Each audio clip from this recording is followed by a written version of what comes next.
What's up, everybody? Welcome to the Hana Hou podcast. It's Willie Paul sitting down with Pastor Elwin, who just got done baking a cake. I baked a cake. So you were saying it's a chiffon cake baked from scratch. It's an angel food cake. Dang. Chiffon a little different. Angel food is the white one. Angel food is a white what one. is chiffon then? I think chiffon is more yellow. Angel food, you don't use any yolks. It's all egg white. Yeah, and So that's what lifts it, right? yeah, it's like a huge meringue. Dang, that sounds pretty good. And the chiffon one is egg yolks.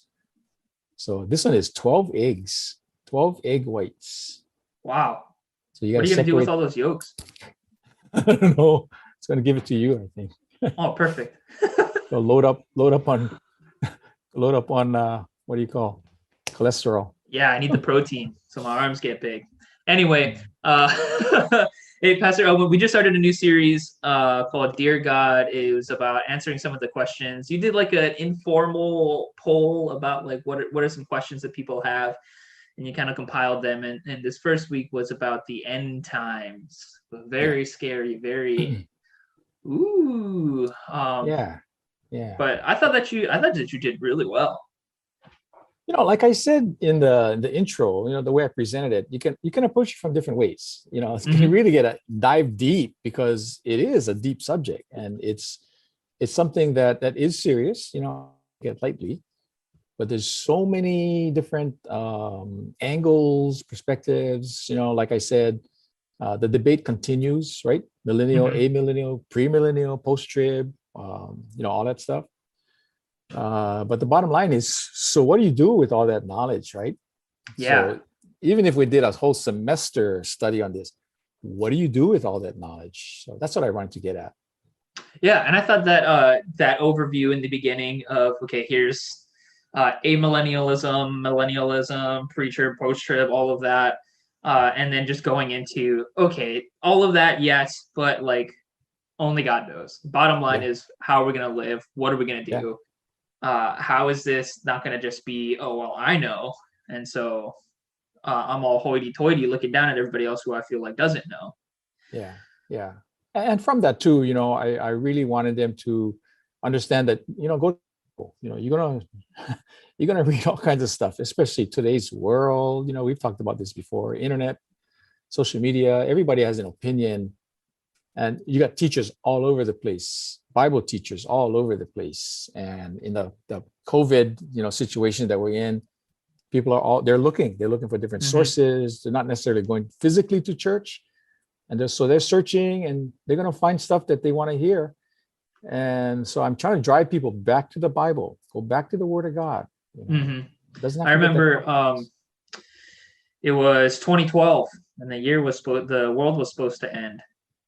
And I was getting ready to graduate from high school. And I was like, man, I didn't even get to graduate. The world's going to end. What a bummer. And then, well. And even before that. So this is way before you were even thought of being conceived. They said the world was going to end in 1984.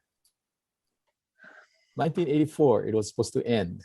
Yeah, it feels like every few years there's a new, 84, Y2K, 2012, all this stuff.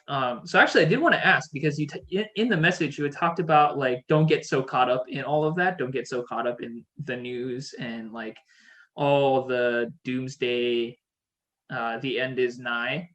What balance do you strike between consuming the news, being informed, knowing what's going on, but also like balancing that with reading the Word, the trust of only God knows? How do you find that balance in your life?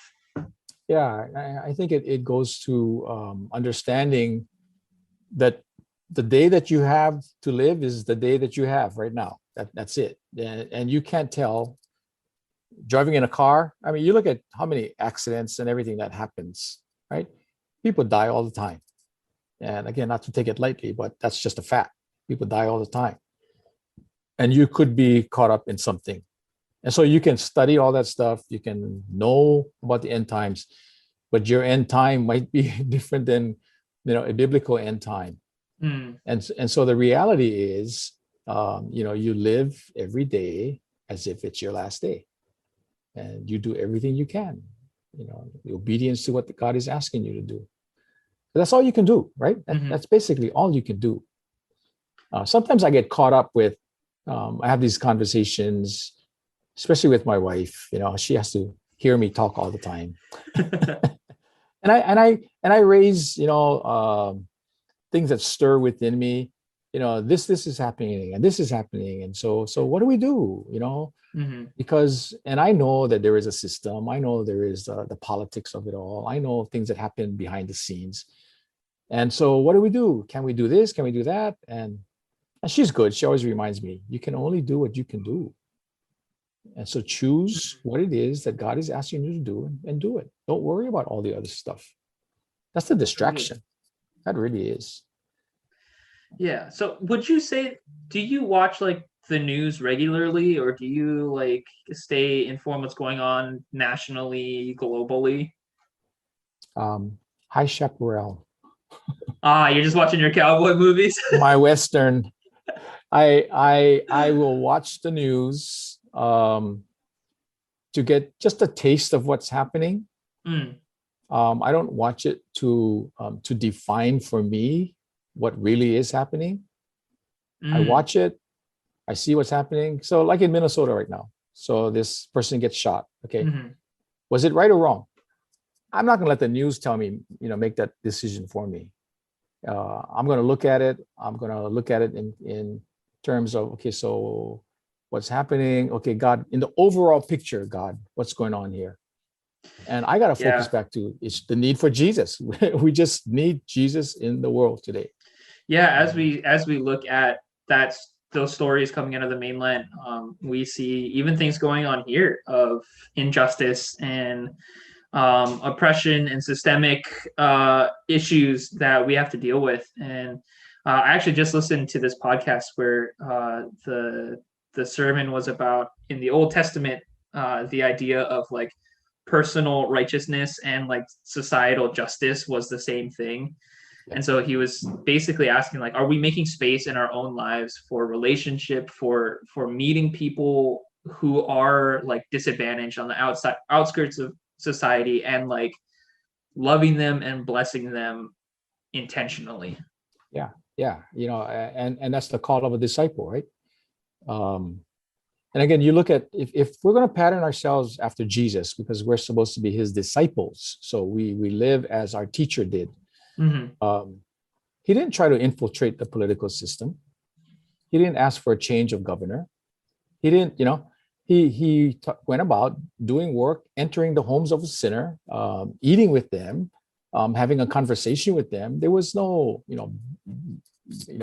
beating up on each other. And he showed the glory of God in the kingdom, just how he lived and how he loved people. But making room, like you're saying, making room. He didn't hold himself up in the synagogue and waited till people came to him. He was out in the streets, man. That's where he saw Zacchaeus. That's where he saw, the woman who was caught in adultery. It was in the streets. Yeah, going and healing lepers, which was like in the custom, if you like interacted with a leper, then you were unclean, and it was this whole lengthy process for you to become clean again, so that you could go to the temple. And Jesus would go out and be like, okay, I'm going to go and make myself unclean, get into the dirt of their lives so that I can be with them. Yeah. And I think what drove him, because he knew, we say we don't know when it's going to end. He knew when everything was going to come to an end. And so every single day he had to make it worthwhile. And, hoping that the disciples would catch on to that, right? That there's an urgency is only what we make of it. If we don't consider it urgent, it's not going to be urgent. And so we have to create that urgency within ourselves. And so living like today is your last day is the urgency. I was sitting in the 10 a.m. service with my wife, Ashley, and you said, live today like it's your last day. And I turned to her and I said, ice cream for lunch then. Oh yeah. No, but I feel like we get caught up in that, where if it's like there's like this movie on that just came out on Netflix where it's like a yes day. And so it's like whatever anyone says you have to say yes to. And I feel like when we get that idea of like live like it's your last day, then it's like, okay, I'm eating cake for breakfast, ice cream for lunch, and brownies for dinner. But I think the idea is, okay, what do you need to do? Like, what is urgent, as you were saying? So Yeah, in that, like, what do you see as urgent in the life of a follower of Jesus? yeah. I think the commission, the Great Commission, is to go Mm-hmm. and make disciples. Of course, and like I said, I think in one of the services, I said it's not standing on the street corner beating people up with the Bible, but I really believe that the best form of the gospel and the preaching of the gospel is in what you're doing. Mm, Um, Joy and I, believe it or not, and people may say this about her, but may think on the contrary of me, but we're both introverts. People say, mm. you're on the stage. I said, no, I'm very introverted It's at heart. different, right? It's different. Yeah, to talk one on many, I can do that, but to put me in a room or on a table with someone else and just sit there and that I don't know, like even on the airplane, I put my earbuds on because Oh, me too. I don't want to talk to anybody. But some people say, well, that's the best time you get to share with somebody. They're a captive audience, and but I'm just introverted. So both of us, we asked each other. In fact, so Sunday was our anniversary. We went out to dinner, and Congratulations, by the way. yeah, yeah. Oh man, she really deserves the medal, trophy, everything. But over dinner at our anniversary, I will often ask a question, and she knows it's coming, and she said, don't ask me the question. You're gonna make me cry, because I asked her, what can I do differently. But Mm, this time I asked this question because of what we just preached.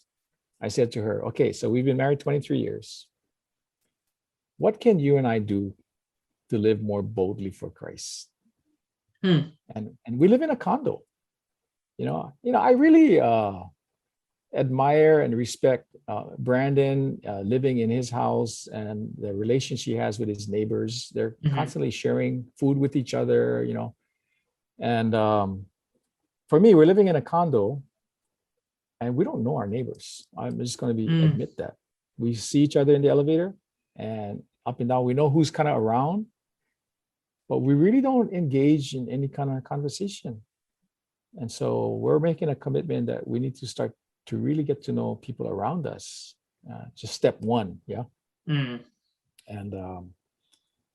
And so when you look at, what do you do? How do you live your day as the last day? Just do step one. You don't have to go hog crazy that, oh, it's the last day, so I got to do everything. Yeah. And the part about eating and self indulging and everything, I don't think that's what Jesus wanted. That's more self-centered. Yeah, he wants the arrows to be pointed out so what can you do for someone else? Because the greatest in the kingdom is the one who serves. So how can you do Mm-hmm. something for someone else? So just taking stock of your life and saying, okay, what's one thing that I can do today or tomorrow that can serve someone else? Just start somewhere. That's really good. Do something. And it doesn't have Yeah. to be, as you were saying, doesn't have to be hog wild, all out, but just something to bring you further towards serving others. Yeah. Yeah. Yeah. Because we're not the Messiah. Yeah. We can't save the world in one day. Mm-hmm. And again, some of these things is repetition, but as Mother Teresa said, you start with the person God put right in front of you.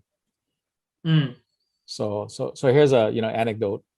There is a guy in our building, and I hope he's not watching these things, but there's a guy in our building that he doesn't talk to anybody, and we see him in passing, and kind of a big guy, much bigger than I am.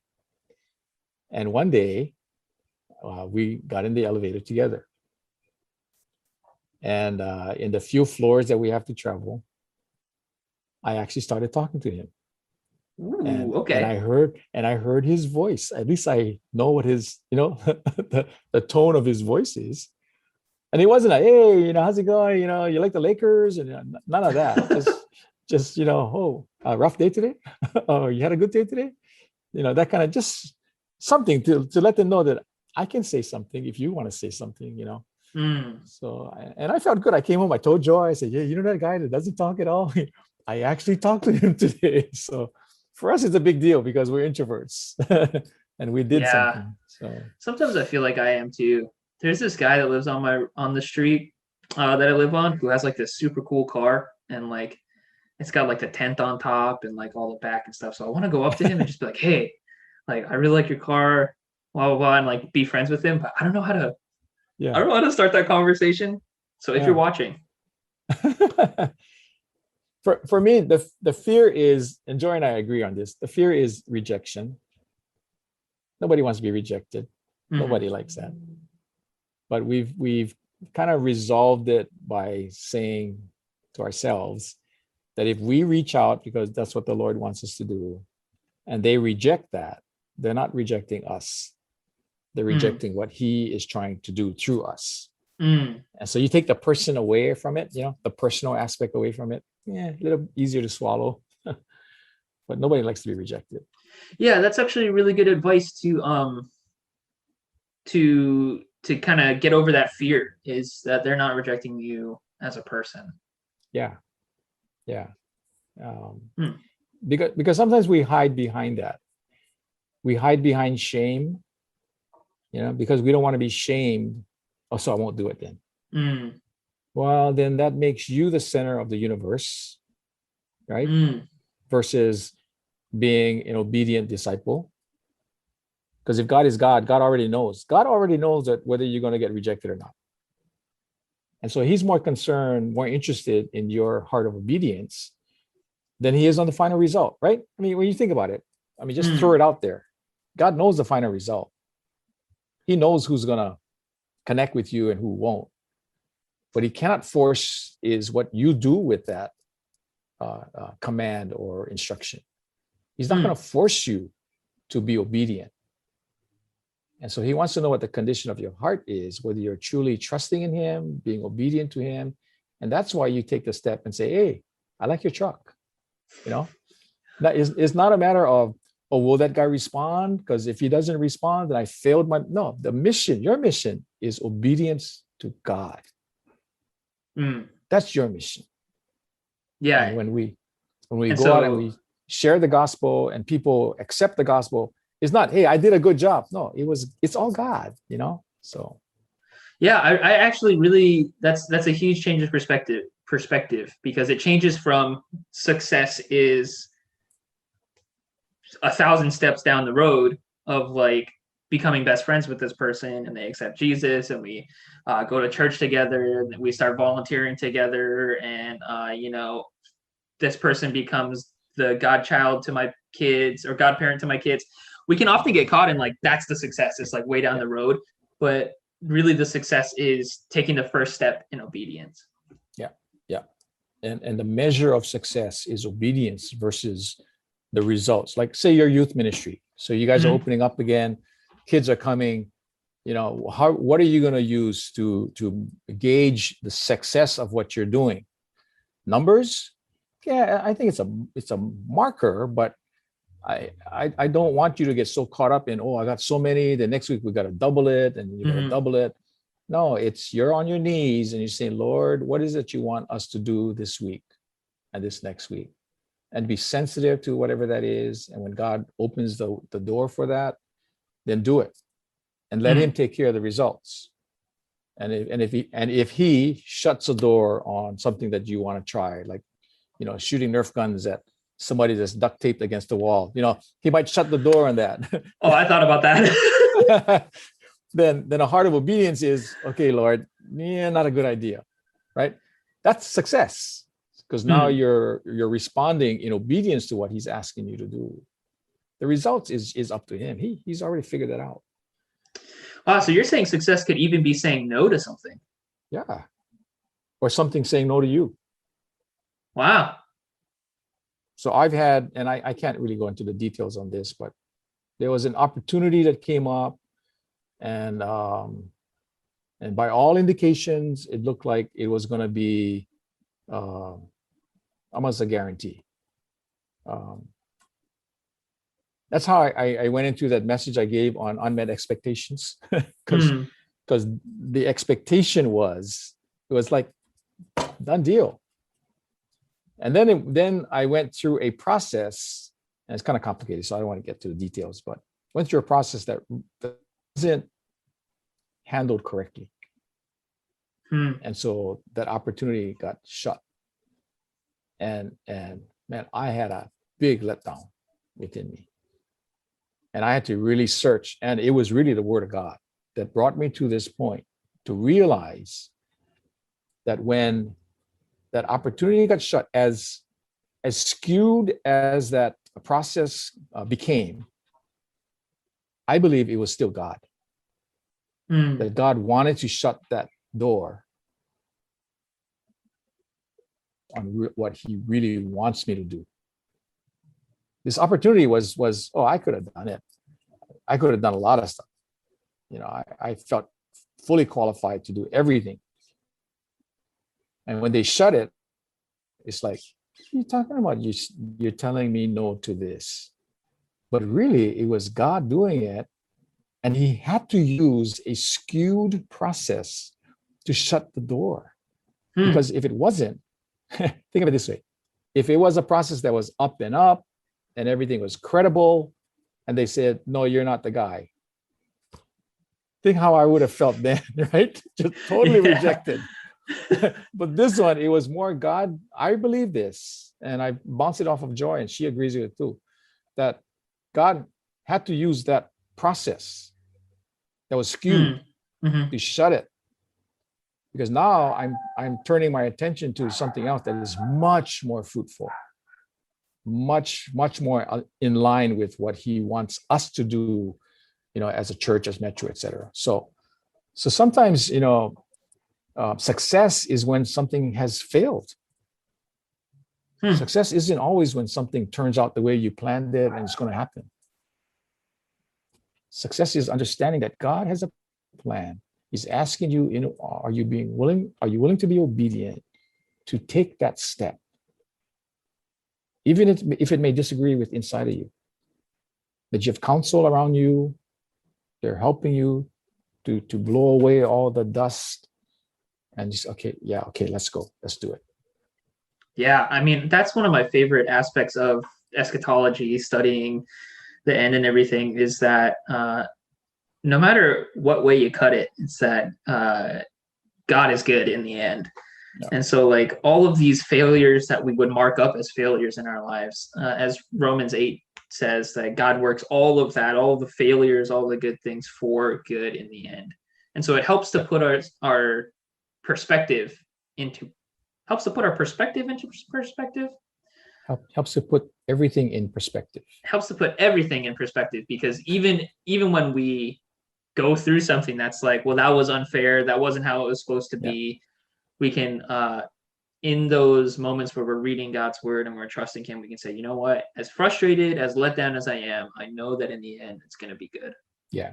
And that's Job. You know, as I'm reading Job, my devotions is in Job, and that's what he's telling God. God, if you do these two things, then I'll feel better. You remove all this trouble from me, and you tell me that I'm not a sinner, that I'm doing okay, then I'll be okay. And it's like, no, Job, God's got your back in good times and bad times. Even when things are happening to you, God's got your back, you know. And so if we can just accept that, life is so much easier. Yeah. Life is so much easier.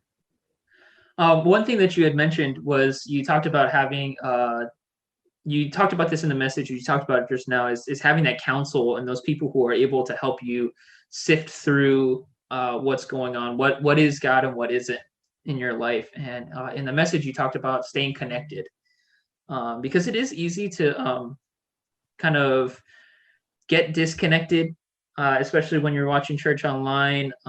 It is like an extremely useful tool where you're able to pause and rewind if you miss something, or if you can't make it on Sunday morning, you can watch Tuesday evening or something. Yeah.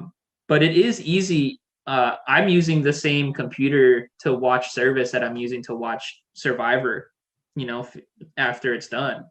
So it's easy to have those lines blurred. What's the best way for someone to stay connected, to stay plugged in person, online, kind of this hybrid world that we're living in right now? The point of me talking about connection and engagement in the message was to drive home the fact that we are coming to an end. Mm. And here's what I wanted to get across, because the secret to connection is whether you want to be connected. If you want to be connected, you'll figure a way out. You'll figure it out, whether it be by phone or Zoom or meeting in person, or you'll figure it out if you want to be connected. That has to be step one, your intent. What is your intent?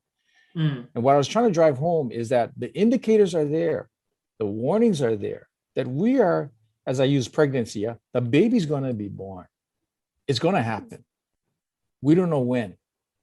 Now, here's the danger when we just become complacent or distracted or disengaged, that we become then vulnerable.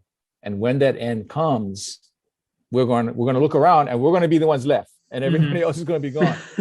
And connection and engagement keeps you in a tight formation with your friends and brothers who will keep reminding you, hey, we got to live our day the way our disciple lives. Hey, we got to make sure we're serving our family, make sure we're doing the things the right way, because we can so easily get disengaged. We can so easily walk away from the pack, as I said, and the lion, is prowling around. We can easily step away and bang, done, gone, because we don't know when that's going to happen. So I'm trying to get people to understand that we're on our way. It's going to come to an end. And you don't want to be left there thinking, oh, what happened? Because when you're engaged with everyone, we're going to remind each other. I'm hoping we lock arms with each other. And so then when that end happens, not if, when that end happens, we all go together. We're all there together. So that's my point of it. But you'll be engaged only as much as you want to be engaged. Yeah. And one of these great ways to stay engaged and to stay plugged in is to join a Connect group. Actually, probably the best way to stay plugged in and to stay engaged is to join a Connect group. So we have incredible groups at Metro. You can head over to our website. There's a group finder. You can scroll through different times and everything. And what's great is that because you can, meeting through Zoom has been normalized, it's so much easier to not have to worry about traffic or if there's going to be enough seats somewhere. It's just boom, you're with your community and you're able to talk and pray together just basically instantly. So we at Metro are huge proponents of small groups, of Connect groups. So if there's one step that you could do is get into that. Yeah. And can I encourage people, as things is beginning to open up and as you feel safer, the public witness that we share when we do our small groups, in a coffee shop or something, is a big deal, that others are looking and they're seeing, wow, that group of guys that are getting together, or a group of women getting together, that's pretty cool, And so that's another way of seeing, what God is doing in our lives. So, take it slow, be safe. Yeah. But I think when we start doing the public side of ministry, we're fulfilling the Great Commission. Yeah. I appreciate, especially if you're, older or immunocompromised, take it safe, meet online. But if you feel comfortable, now that as things are opening up, we want to stay within, the tier guidelines and all of that. So don't go throwing a party. Yeah. But meet with your small groups of people and just at the beach, outside at Starbucks or a different coffee spot. And just pray in public and be able to be there. So, Pastor Elwin, we've got some announcements. Women just started their live Bible study this week. So I don't know how that went yet, but I mean, all of the studies that they do are always so good, and like the stories that come out of it are always really incredible. So I believe there's still time to sign up. You can still join in. Go ahead and head to our website or email Diane@metrochristianchurch.com if you want to get plugged into that. Alive, what's up? We're meeting twice a month now. So next Friday, what date is that? The 23rd. We're back again. And we just met this past Friday, and it was so good to see everyone, and just to be able to be in the small groups and to just talk about Jesus in very real, personable ways.